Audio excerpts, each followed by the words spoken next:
Hola, bienvenidos a nuestro episodio sobre energías renovables. Nosotros somos el equipo de los Handroll.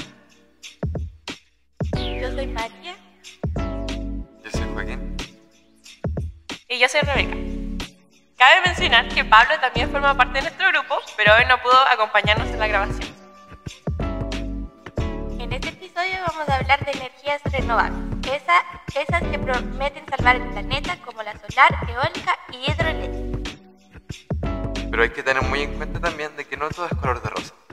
Vamos a contarles también la otra cara, lo que no se dice tanto. Para empezar, vamos a hablar de este tema. Hay que entender lo mucho que la energía nos rodea todo el tiempo, y sin caer en los términos místicos, sino en un sentido literal. Vamos a entender qué es la energía y por qué la necesitamos tanto los humanos. Hay muchos beneficios, pero se puede entender como, y lo leo, la capacidad que tienen los objetos o sustancias para realizar trabajo o producir cambios en el entorno.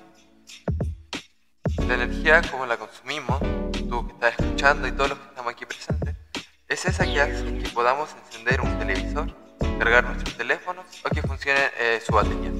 Todo en la actualidad necesita energía.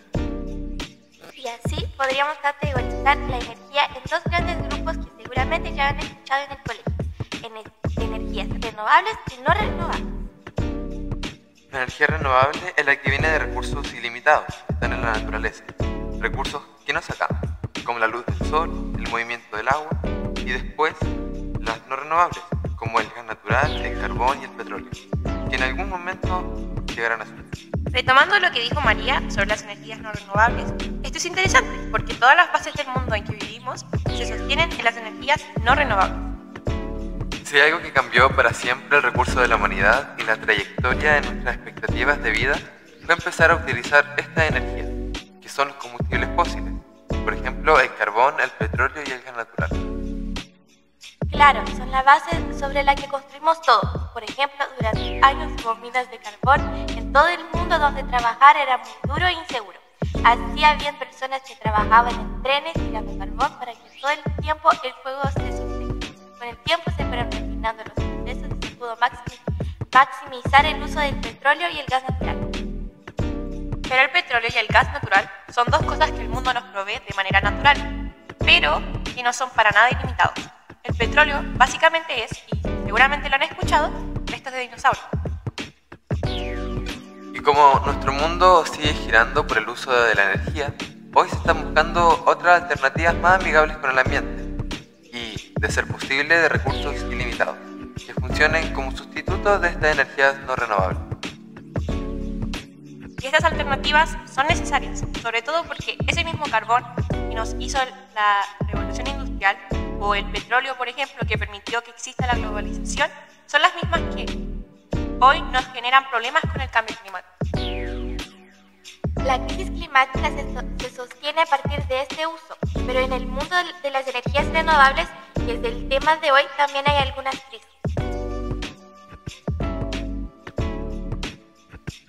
Esta crisis, o la segunda cara de la energía, me parecen fantásticos porque plantean un montón de debates interesantes. Nos planteamos que la energía renovable no es 100% limpia y otros temas entran en juego que me parecen buenos para plantear y poder buscarle otra solución. Por ejemplo, el dato que va a decir Paco me parece interesante. Dice, para generar una turbina eólica, que son los molinos eólicos que vemos por las carreteras, esos inmensos de metal que giran con el viento y ese movimiento genera energía. Son torres enormes que para fabricarlas se necesitan 20 toneladas de aluminio y hasta 500 toneladas de acero. Para que se den una idea, una sola torre puede llegar a tener 80 metros de largo y sumándole las astas que se pueden medir hasta 90 metros, en total son 125 metros, o sea, aproximadamente el tamaño de una cuadra. La cuestión con esto es que los materiales con los que se generan no son muy fáciles de reciclar. Entonces, cuando se les termina la vida útil que tienen, aproximadamente unos 20 o 25 años de vida, no es mucho. Esas astas se tiran a una especie de cementerio que son lugares enormes. Como ven, genera un montón de energía producirlas y después también genera un gran impacto desecharlas. Entonces, es loco poder ver esto y decir, ok, puede que no sean tan buenas como nos las pintan. Imagínate que en unos 25 años ya tienes que tirar esos mastodontes enormes. Lo mejor es buscar formas de reutilizarlos, como incorporarlos a estructuras arquitectónicas, transformarlos en puentes, darle otra vida para que no sean desechos, porque lo que se pierde es una barbaridad.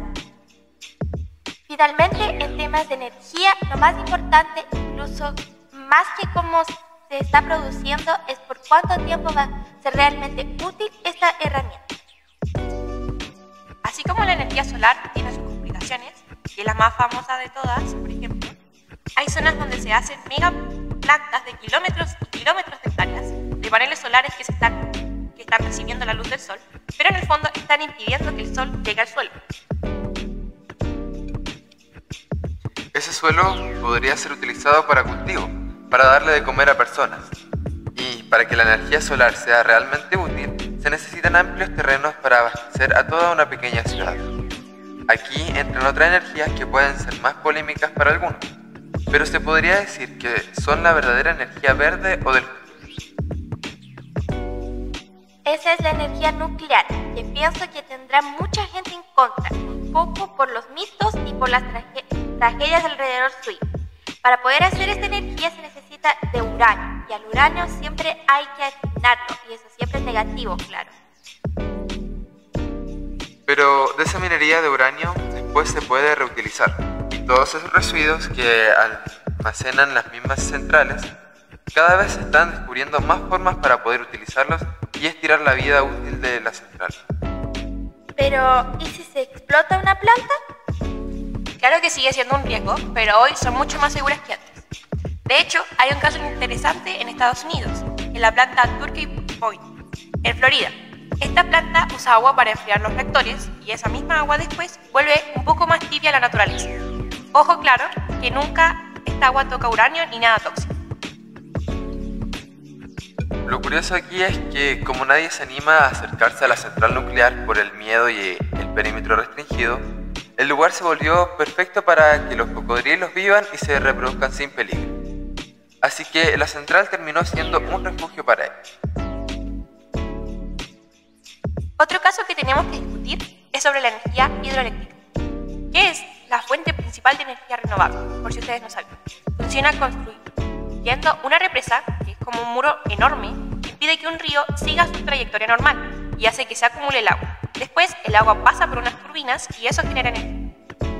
La cuestión de los impactos principales a nivel ecosistema es evidente. Está cambiando la forma en que un río se desenvuelve y generando lagos muy grandes de agua.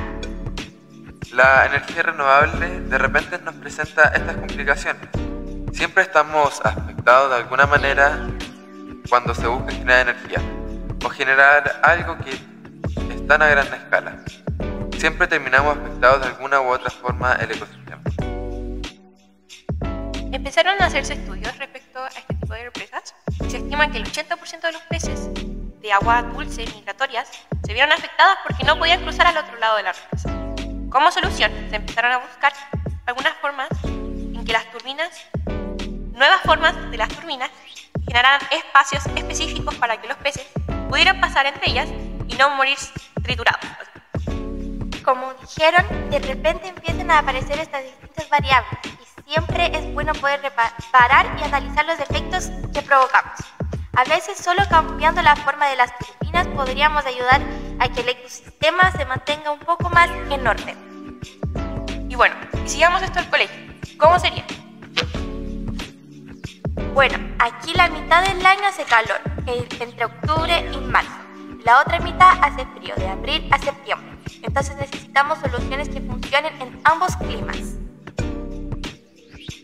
A futuro, el colegio podría invertir en paneles solares para generar más electricidad todavía.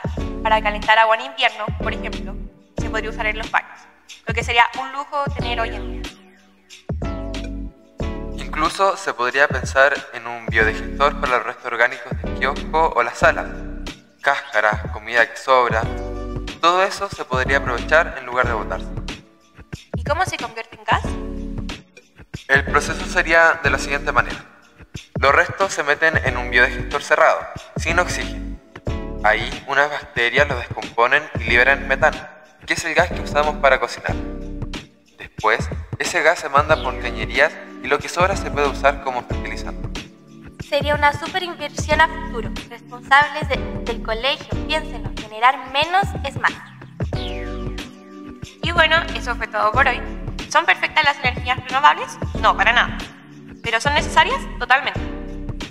Si te gustó este episodio, compártelo y cuéntanos cuál te parece la mejor opción, solar, nuclear o eólica. Muchas gracias por escuchar.